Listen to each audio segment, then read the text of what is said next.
یسوع کہاں ہے؟ روح خدا کا ذکر آیا، وہ پانیوں پہ جنبش کر رہا ہے۔ سو آج تھوڑا سا سوچنے کی ضرورت ہے۔ جب انسان کو بنانے کا وقت آیا ہے، تب اس خالق نے بھی اپنے بیٹے خداوند یسوع مسیح کو سامنے رکھ کر آدم کو بنانا شروع کیا ہے، اور اسی لیے آدم کو بناتے ہوئے خدا نے اس بات کا اعلان کیا، آؤ ہم انسان کو اپنی شکل پر بنائیں۔ اور یسوع کو دیکھ کر خدا باپ انسان کی تخلیق کرتا ہے۔ روح خدا کا کام کیا تھا؟ پھر وہی روح جو پانیوں پر جنبش کرتا ہے، اس روح کو خدا لیتا ہے اور انسان کے نتھنوں میں دم پھونکتا ہے اور انسان جیتی جان بنتا ہے۔ پھر یہ بات مکمل ہوتی ہے، خدا خالق، خدا بیٹا اور خدا روح القدس ایک ہو کر جب انسان کو بناتے ہیں تو انسان جیتی جان ہوا ہے، اور اسی کے مطابق زمین پر جب یسوع آتا ہے تو وہ انسانی روپ لے کر آتا ہے، کیونکہ خدا کی حقیقی شکل، خدا کا روپ جو انسان کو ملا ہے، وہ خدا کا روپ یسوع دنیا میں آ کر دکھاتا ہے۔ تم میری طرح بنائے گئے تھے، میری آنکھیں، میرے ہونٹ، میرا ناک، میرے بازو، میرے ہاتھ اور پاؤں سب انسانوں کی طرح ہیں، اور مجھے دیکھ کر باپ نے تم سب کو خلق کیا ہے۔ آؤ ہم اکٹھے مل کر ایک ہو کر انسان کو خلق کرتے ہیں۔ خدا کے حضور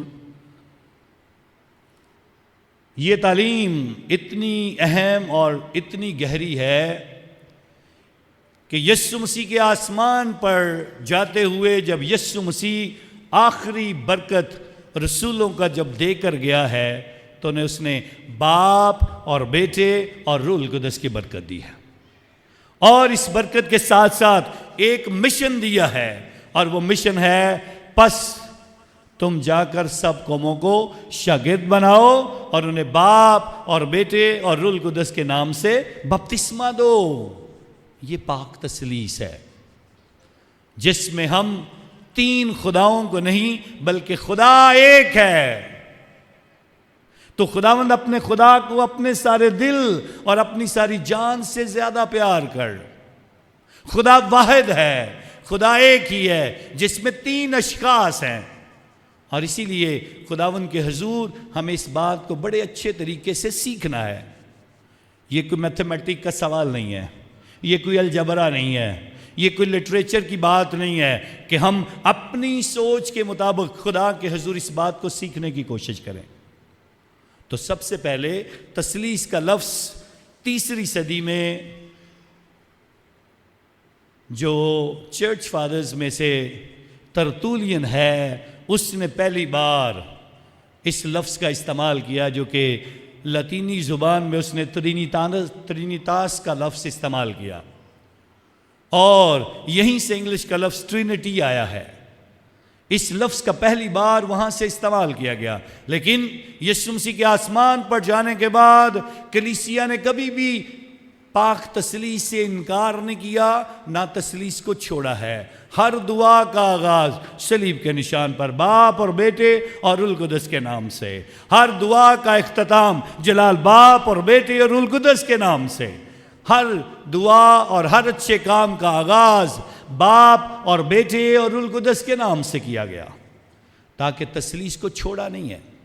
لیکن تثلیث کا لفظ جو پہلی بار خدا باپ، خدا بیٹے اور خدا روح القدس کے ان تینوں اشخاص کے ایک ہونے کا اعلان کرتا ہے، وہ پاک تثلیث کا لفظ ہے۔ اور اسی کے لیے جب ہم کلیسیا میں بہت ساری جب عام دعائیں پڑھتے ہیں، سو ایمان کی خاص سچائیوں میں سے پہلی سچائی یہی ہے، پہلے خدا ایک خدا ہے، اور اس کے بعد اور اس میں 3 شخص ہیں، خدا باپ، خدا بیٹا اور خدا روح القدس۔ پھر خداوند یسوع مسیح جو ہمیں بچانے کے لیے جس طرح وہ مرا ہے، جس طرح اس نے قربانی دی، اس کا ذکر کیا جاتا ہے۔ اور پھر چوتھی بات جو کی جاتی ہے، جو اس پر ایمان نہیں لائے گا، جو اس پر ایمان نہیں لائے گا وہ آگ میں ڈالا جائے گا، وہ دوزخ میں ڈالا جائے گا۔ ہمیں اس پہ توجہ کرنے کی ضرورت ہے۔ خدا کے حضور پاک تثلیث کا انکار کرنے والوں کے ساتھ کیا ہوگا؟ ایمان کی خاص سچائیوں میں چوتھی سچائی اس کا ذکر کر دیتی ہے۔ مقدس بیزل اس بات کا اعلان کرتا ہے، خدا باپ، خدا بیٹا اور خدا روح القدس ایک اتحاد کا نام ہے جو کہ متحد ہو کر خداوند کے حضور اس بات کا اعلان کرتے ہیں کہ کس طرح سے خدا کی اس وحدت کو سمجھا جائے، کس طرح سے اس توحید کو سمجھا جائے، کس طرح خدا کے ایک ہونے کو سمجھا جائے۔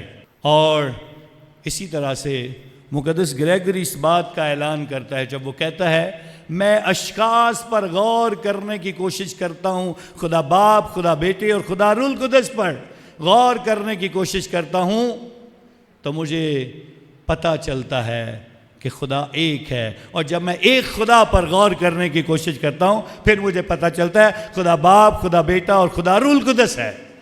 سو خدا کے حضور ان کی وحدت اور ان کے ایک ہونے کا بار بار ذکر کرنا خداوند کے حضور خدا کے کلام کے اندر موجود ہے۔ اور یسوع مسیح اس کی خوبصورت تمثیل اور خوبصورت باتیں ہمارے سامنے رکھتا ہے، بار بار بار بار اس بات کا اعلان کرتا ہے، میں اور باپ ایک ہے، جس نے مجھے دیکھا ہے اس نے باپ کو دیکھا ہے۔ پاک تثلیث کا ذکر کرتے ہوئے خداوند بار بار اس بات کا ذکر کرتا ہے، میں اور باپ ایک ہیں۔ اور یہی وحدت خداوند خدا کے حضور ہمارے مسیح ایمان کی پہچان ہے، یہی سچائی ہے، یہی ہماری شناخت ہے، یہی خدا کی محبت ہے جو ہمیں اس پاک تثلیث کے اندر ملتی ہے، جس کا پرچار خدا کے کلام میں بار بار کیا جاتا ہے، ذکر آتا ہے، تاکہ ہم ایمان کے ساتھ ان باتوں پر توجہ کریں۔ کس طرح اس بات کو ہم سمجھ پائیں گے؟ ایک باپ ایک دن صبح سویرے اٹھ کر گھر سے باہر جاتا ہے دہی لینے کے لیے، دور جانا پڑتا ہے، پیدل ہی جاتا ہے، تو وہاں پہنچتا ہے، سو دیکھتا ہے وہاں پہ بڑا رش ہے، لوگ اس سے پہلے بھی انتظار کر رہے ہیں اور وہ بھی انتظار کرتا ہے، لیکن عجیب سی افراتفری ہے، کچھ لوگ ادھر کو بھاگ رہے ہیں، کچھ لوگ ادھر کو بھاگ رہے ہیں، اور وہ انتظار کر رہا ہے کہ دہی مل جائے۔ دہی لینے کے بعد جب وہ اپنے گھر کی طرف جا رہا ہے تو دیکھتا ہے اس کے گھر کے باہر بڑا ہجوم لگا ہوا ہے اور اس کے گھر کو آگ لگی ہوئی ہے، اور لوگ کہہ رہے ہیں کوئی نہ کوئی فائر بریگیڈ کو فون کرے، اور کسی نے کہا ہم نے کر دیا ہے۔ اس کے گھر والے بھی اس کو کہتے ہیں ہمارے گھر کو آگ لگ گئی ہے، اچانک سے ہی شاید سلنڈر پھٹا ہے، کیا ہوا ہے؟ اچانک سے اندر سے ایک آواز آتی ہے، مجھے بچاؤ، مجھے بچاؤ۔ اس کا بیٹا اندر ہوتا ہے، اور جیسے ہی اپنے بیٹے کی آواز سنتا ہے جو دوسری منزل کے اوپر کھڑکی کے سامنے شعلوں میں سے آواز لگا رہا ہے، مجھے بچاؤ، مجھے بچاؤ، باپ دہی نیچے ڈول پھینکتا ہے اور بھاگتا ہے۔ آگ اتنی تیز ہے، وہ آگ کو بھول کر جاتا ہے، آگ سے اس کا جسم بھی کئی جگہوں سے جل جاتا ہے، لیکن اس میں داخل ہو کر اوپر والی منزل پر جاتا ہے اور اپنے بیٹے کو گلے لگاتا ہے۔ اتنی دیر میں فائر بریگیڈ والے بھی آ جاتے ہیں، وہ سیڑھی لگاتے ہیں اور کھڑکی سے ان کو نکالنے کی کوشش کرتے ہیں، اور نیچے سے لوگ ان کا حوصلہ بڑھا رہے ہیں، پریشان نہ ہو، تمہیں بچانے والے آگے ہیں، یہ ہو جائے گا، وہ ہو جائے گا، تم بچ جاؤ گے۔ اور تھوڑی دیر کے بعد وہ بچہ بھی بچ جاتا ہے، اور اس کے بعد اس گھر کی آگ کو بجھا دیا جاتا ہے۔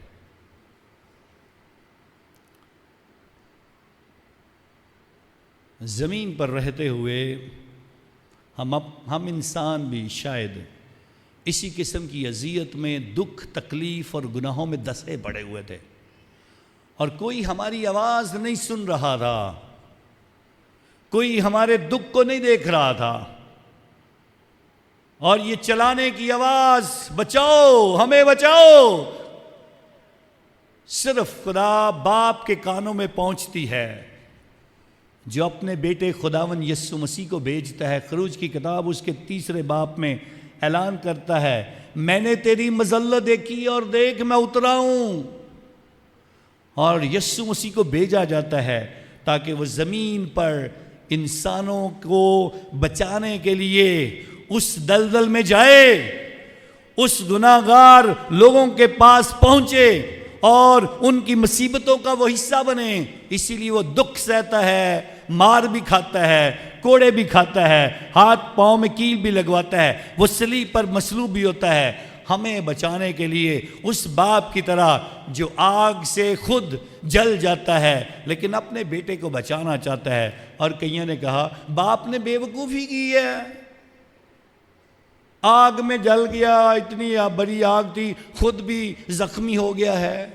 شاید یسوع جب صلیب پر تھا کئیوں کو سمجھ نہیں آ رہی تھی کیا ہو رہا ہے، لیکن اس کے بچانے کا منصوبہ یہ تھا، میں خود زخمی ہوں، میں خود قربانی دوں، میں خود تکلیف سہوں، لیکن میں انسان کو نجات دے دوں گا۔ اور اس نے ہمیں نجات دینے کے لیے صلیب پر بتا دیا اس سے زیادہ کوئی پیار نہیں کرتا کہ اپنی جان دوسروں کے خاطر دے۔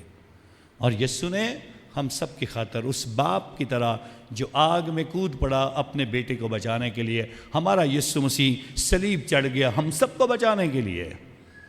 اور یہی خدا کا مشن تھا جو وہ آسمان سے بیٹے کو بھیجتا ہے، اور آج خدا کے کلام کے اندر لکھا گیا، بتایا گیا، ہم نے سنا یوحنا کی انجیل 3 باب 16 آیت، اور خدا نے دنیا سے ایسی محبت رکھی کہ اس نے اپنا اکلوتا بیٹا بخش دیا تاکہ جو کوئی اس پر ایمان لائے ہلاک نہ ہو بلکہ ہمیشہ کی زندگی پائے۔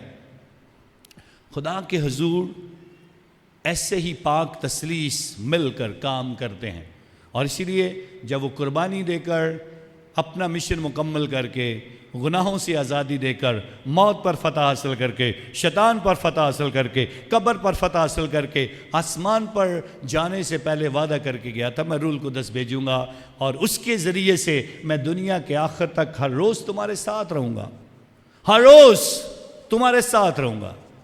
اور خداوند ہمارے ساتھ رہتا ہے اور یہ مشن جاری رہتا ہے، اور ہمیں دعوت دی جاتی ہے کہ ہم اس مشن کو جاری و ساری رکھیں۔ آج جب ہم اس عید کو سیلیبریٹ کر رہے ہیں، اس عید میں ہمیں کیا سکھایا جاتا ہے؟ سب سے پہلے یہ عید مقدس جو ہمارے پاپا اعظم جان 22 نے خداوند کے حضور 1043 میں اعلان کیا، تقریباً کوئی 1000 سال ہونے والا ہے کہ پچھلے 1000 سال سے ہم اس عید کو منا رہے ہیں، اور انہوں نے آج کے دن کو مقرر کیا۔ کیوں مقرر کیا؟ پچھلا اتوار عید پینتیکوس تھا،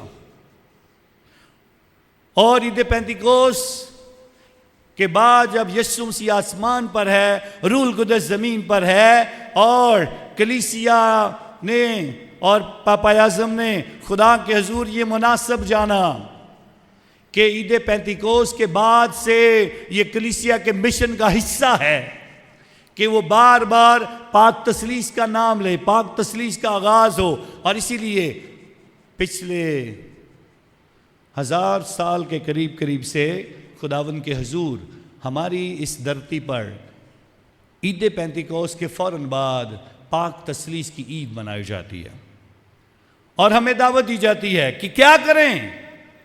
پاک تسلیس پہ ہمیں کیا کرنے کی ضرورت ہے؟ صرف لیکچر سن لیں، کلام سن لیں، عبادت کر لیں؟ توجہ کرنے کی ضرورت ہے۔ اب ہمیں کیا کرنا ہے؟ اب ہمیں کیا کرنا ہے؟ اور آج کی پہلی تلاوت میں بتایا گیا ہمیں کیا کرنا ہے۔ حضرت موسیٰ کوہ سینا کی پہاڑی پر 2 تختیاں لے کر پہنچا ہے، ایک بار پھر ڈرا ہوا ہے، خدا غصے میں ہوگا، پہلی لوگ تختیاں میں نے توڑ دی ہیں، پہلی جو 10 حکم دیے تھے میں نے ان کو پھینک دیا اور توڑ دیا بت پرستی کرنے والوں کے اوپر. اب خدا غصے میں ہوگا. خدا غیور ہے. خدا بہت غصے میں ہوگا. کیا ہوگا؟ اور وہاں جا کر بالکل ماحول ہی بدلا ہوا ہے. اس ماحول میں کیا لکھا ہے؟ تھوڑا سا پڑھتا ہوں آپ کے لیے آج کی پہلی تلاوت. تب خداوند بادل میں سے نیچے اترا تو موسیٰ اس کے پاس وہاں کھڑا ہوا اور اس نے نام سے پکارا خداوند، اور خداوند اس کے آگے سے گزرا. اور خداوند نے پکارا. کیا پکارا ہے؟ خداوند خدائے رحیم و مہربان. خدا غصے والا نہیں، خدا رحم کرنے والا ہے، خدا مہربانی کرنے والا ہے، خدا بڑے تحمل والا، بڑے تحمل والا اور بڑی رحمتوں والا اور وفاداری والا.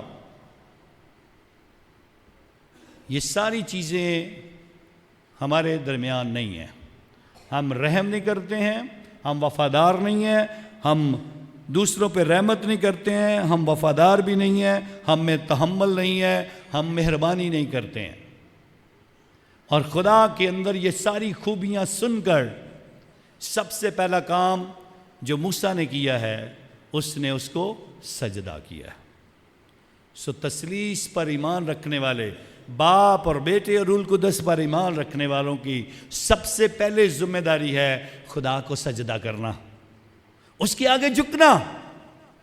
اور ہم اگر غور کرنے کی کوشش کریں تو ہم چرچ میں آ کر کبھی گیت نہیں گاتے ہیں، کبھی بیٹھے رہتے ہیں، کبھی کچھ کرتے رہتے ہیں، کبھی ہم تھک جاتے ہیں، کبھی باتیں کرتے رہتے ہیں، کبھی دوسروں کو دیکھتے رہتے ہیں. لیکن میرا اور خدا کا تعلق کیا ہے؟ میرا خدا کا رشتہ کیا ہے؟ اور اسی رشتے کو بیان کرنے کے لیے آندرے ریڈولف ایک رشین آرٹسٹ ہے جو کہ آئیکن بناتا ہے.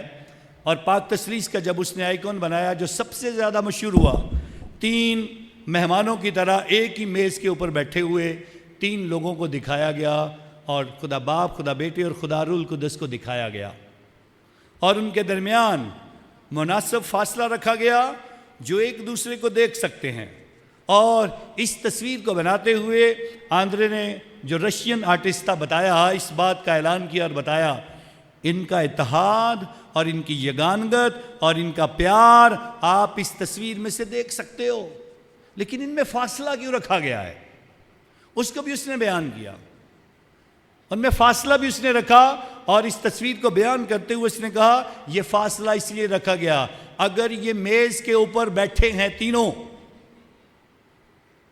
تو یہ فاصلہ اس لیے رکھا گیا ہے تاکہ انسان بھی ان کے درمیان آ کر بیٹھے ہیں، انسان بھی پاک تثلیث کے قریب ہوں. اور اسی لیے چرچ کے اندر آ کر، چرچ میں اس کو سیلیبریٹ کرنے کا مقصد، چرچ میں آ کر عبادت کرنے کا مقصد، لتوریا میں شریک ہونے کا مقصد یہ ہے آپ لوگ خدا کے ساتھ شریک ہوتے ہو. لیکن اگر میں خدا کے ساتھ شریک ہو کر سیریس نہیں ہوں، اگر میں پاک تثلیث کی اس برکت کو سمجھ ہی نہیں رہا ہوں، تو پھر ہم کیا کر رہے ہیں؟ اس بات کو سمجھنے کی ضرورت ہے. پھر ہم شاید پاک تثلیث کے خلاف ہیں، شاید اس سچائی سے ہم انکار کر رہے ہیں، شاید جو ہماری پہچان پاک تثلیث ہے، باپ اور بیٹے اور روح القدس کے نام کی پہچان جو ہے ہماری، ہم اس سے منکر ہو رہے ہیں. مسیح خداوند آسمان پر جانے سے پہلے رسولوں کو یہ برکت دے کر گئے تھے اور کہا تھا تم جا کر دنیا کے کونے کونے میں انجیل کی منادی کرو. ہماری پاکستانی دھرتی پر کون آیا تھا رسولوں میں سے؟ ہاں جی، کون آیا تھا؟ توما رسول. اگلا جون کا مہینہ کل سے شروع، اس کے بعد جولائی کے مہینے کی 3 تاریخ کو توما رسول کی عید ہوگی. بہت سارے لوگ ٹیکس لا جاتے ہیں، وہاں تک وہ آیا. ہمارے ملک پاکستان میں 12 رسولوں میں سے ایک رسول یہاں ہماری دھرتی پر آیا. اور اگر ہم اپنی دھرتی کو دیکھنے کی کوشش کریں 2000 سالوں سے پاک تثلیث کا نام ہمارے ملک میں پاکستان میں لیا جا رہا ہے. 2000 سالوں سے خدا باپ، خدا بیٹے اور خدا روح القدس کی تعلیم دینے کے لیے توما رسول وہاں سے چلا اور ہماری دھرتی تک آیا تاکہ ہم سیکھ سکیں. اور پھر بہت سارے مشنریز، کیپوچن فادرز بیلجیم سے، فرانس سے آئے، جیزوٹ فادر آئے، فرانسسکن فادرز آئے، جو یورپ سے آ کر، دوسرے ملکوں سے آ کر ہمیں تعلیم دینے کے لیے باپ اور بیٹے اور روح القدس کی وحدت کیا ہے، اور کس طرح سے سسٹر صاحبات نے، بردرز نے اپنی خدمات پیش کر کے، اور پھر صحت کے لیے ہاسپٹلز، ڈسپنسریاں بنا کر، اور پھر تعلیم کے لیے سکولز اور ادارے تیار کر کے، امن و امان، انصاف اور دفاع کے لیے اپنی خدمات پیش کر کے مسیح ایمان کو کیا معراج تک پہنچایا. لیکن آج ان مشنریوں کے بعد ہم کیا کر رہے ہیں؟ آج پچھلے 2000 سالوں کو چھوڑ کر ہم پاکستان کی تاریخ میں کیا کر رہے ہیں؟ کیونکہ ہم نے پاک تثلیث پہ بات کرنا چھوڑ دیا ہے. ہم پاک تثلیث کے مخالف ہو گئے ہیں کئی دفعہ. کیا ہے پاک تثلیث؟ لوگ بولتے ہیں صلیب کا نشان نہ کرو. ہم ویڈیوز میں کیا بنا کر پیش کر رہے ہیں؟ وہ مسیح گواہیاں دے رہے ہیں. ہم ایک دوسرے کے خلاف کیچڑ، ایک دوسرے کے خلاف باتیں، ایمان کے خلاف باتیں، کبھی کسی کی شخصیت کو لے کر. پاک تثلیث یہ گواہیاں چاہتا تھا.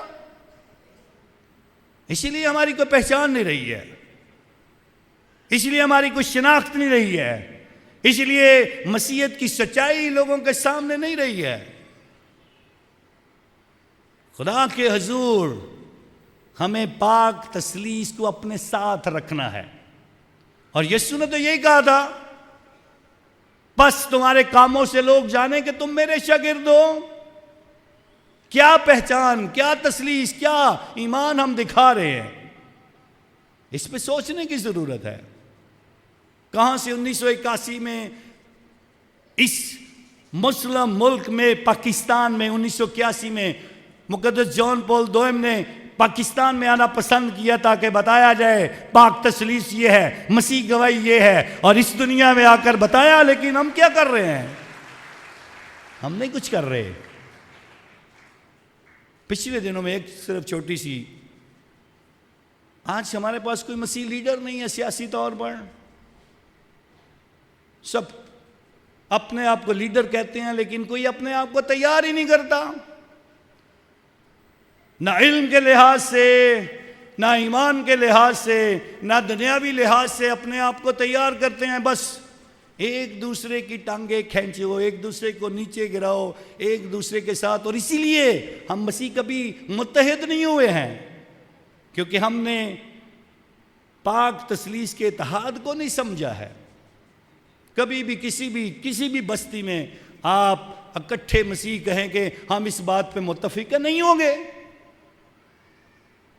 کبھی بھی ہم کسی کاز کے لیے اکٹھے نہیں ہوں گے، چاہے کوئی مر جائے، چاہے کسی پہ ظلم ہو جائے. ہم صرف یہ سوچیں گے مجھے اس میں کیا فائدہ ہے. خدا نے اپنے بیٹے کو بھیجا تھا تاکہ ہم سب کو بچائے جس حالت میں ہم پڑے ہیں. لیکن ہم آج خود شاید جو پاک تثلیث کا انکار کر رہا ہے وہ جی نہیں رہا، اپنے آپ کو مار رہا ہے، اپنے آپ کو تباہ اور برباد کر رہا ہے. خدا کے حضور بہت ساری چیزیں ہیں جن میں ہمیں تثلیث کو پیچھے کرنے والے ہمیں اس بات پر توجہ کرنی ہوگی. بڑی آسانی کے ساتھ کہہ دیتے ہیں ہم تو اس تثلیث کو کیسے سمجھیں گے، لوگ ہمیں باتیں کریں گے. ضرور کریں گے، کیونکہ آپ اپنے ایمان کو سمجھنا نہیں چاہتے ہو، آپ خدا کو ٹائم نہیں دینا چاہتے ہو. سب سے بڑے دماغ والے دو اشخاص مقدس تھامس ایکوائنس اور مقدس اگستین، بڑی کوشش کی سمجھنے کی، نہیں سمجھ پائے. لیکن اس کا یہ مطلب ہرگز نہیں ہے کہ انہوں نے اس کا انکار کیا، انہوں نے اس کو چھوڑ دیا. بلکہ انہوں نے خدا کے کہا یہ خدا کا تحفہ ہے جو انسانوں کو ملا ہے اور ہمیں اس کو سنبھال کے رکھنا ہے۔ ضرور بہت ساری کہانیاں ہیں، اس کی کہانی کئی بار میں نے سنائی اور کئی بار آپ نے پڑھی بھی ہوگی کہ جب مقدس اگستین کو سمجھ نہیں آ رہی تھی خدا کیسے تین اور ایک ہے اور کس طرح اتنا بڑا خدا اور کس طرح وہ ایک ہو جاتا ہے، سمجھ نہیں آتی ہے، اور اس کو سکھانے کے لیے خدا نے پھر اسے سمندر کنارے بھیجا، اور سمندر کنارے بھیجا، وہاں ایک بچہ بالٹی سے پانی نکال کے سمندر کے کنارے ایک سوراخ بنا کر اس میں ڈالتا تھا، گم ہو جاتا تھا، ختم ہو جاتا تھا پانی، پھر لاتا، پھر اس میں ڈالتا، غائب ہو جاتا پانی، پھر لاتا، پھر وہ بار بار یہ عمل کر رہا تھا۔ اور مقدس اگستین اس کے پاس پہنچتا ہے، کہتا ہے کیا کر رہا ہے؟ کہہ رہا ہے میں سمندر کا پانی اس سوراخ میں ڈال رہا ہوں۔ کیوں ڈال رہا ہے؟ میرا دل کرتا ہے میں سارا سمندر اس سوراخ میں ڈال دوں۔ تو چھوٹا بچہ کہتا ہے، پہلے مقدس اگستین کہتا ہے یہ سوراخ بہت چھوٹا ہے، اتنا بڑا سمندر اس میں نہیں آئے گا، یہ چھوٹا سا تیرا سوراخ ہے، یہاں پہ بالٹیاں بھر بھر کے تو پانی ڈال رہا ہے، سارا سمندر اس میں نہیں سما سکتا۔ تو پھر وہ بچہ کہتا ہے مقدس اگستین تیرا دماغ بھی اتنا چھوٹا سا ہے، اتنا بڑا خدا قادر مطلق تیرے دماغ میں کیسے سما سکتا ہے؟ سو تمہیں سیکھنا ہوگا۔ ہر بار جب بھی پاک تثلیث کی بات ہوتی ہے تو ہم سمجھتے ہیں شاید ہمیں کچھ سمجھ نہیں آئے گا۔ سو اسی سے جڑی یہ کہانی، ایک دن ایک سائنٹسٹ اپنے بچے کو لے کر جاتا ہے سمندر کے کنارے، اور اس کے بچے کے ہاتھ میں بھی بالٹی ہوتی ہے، تو بالٹی کو وہ پانی سے بھرتا ہے اور کہتا ہے ڈیڈی دیکھو میں نے سمندر کو بالٹی میں ڈال دیا ہے۔ تو کہتا ہے نہیں، تو سمندر کو بالٹی میں نہیں ڈال سکتا، یہ سمندر کا تھوڑا سا حصہ ہے جو تو نے بالٹی میں ڈالا ہے۔ سو بتانے کا مقصد یہی ہے پاک تثلیث اتنی بڑی ہے، جتنا ہمارا پاس ڈول ہوگا، جتنا برتن ہمارا ہوگا، جتنا ہمارا دماغ ہوگا، ہم اس کو بھی استعمال نہیں کرتے، ہم اس میں بھی خدا کو آنے کا موقع نہیں دے رہے، ہم اس میں بھی خدا کی حقیقت کو جاننے کی کوشش نہیں کر رہے ہیں۔ اس حقیقت کو اپنی زندگی کا حصہ بنائیں۔ خدا کتنا بڑا ہے، خدا کتنا بڑا ہے، یہ جاننے کے لیے ایک دن بچہ اپنی ماں سے سوال کرتا ہے خدا کتنا بڑا ہے؟ تو کھڑکی سے سورج کی روشنی آ رہی تھی، تو کہتی ہے کھڑکی کی طرف دیکھتا ہے، کہتی ہے سورج نظر آ رہا ہے؟ کہہ رہا نظر آ رہا ہے۔ کتنا بڑا ہے؟ بہت بڑا ہے۔ کیا سورج کو تو چھو سکتا ہے؟ کہتا نہیں میں تو نہیں چھو سکتا۔ اس کی روشنی دیکھ سکتا ہے؟ دیکھ سکتا ہوں۔ روشنی سے تپش محسوس کر سکتا ہے؟ کر سکتا ہوں۔ اور یہی وہ کہتی ہے خدا بھی ایسے ہی ہے، جو اسے دیکھنے کی کوشش کرتے ہیں وہ کتنا بڑا ہے، وہ بہت بڑا ہے، وہ قادر مطلق ہے، وہ مہربان ہے، رحیم ہے، وہ وفادار ہے۔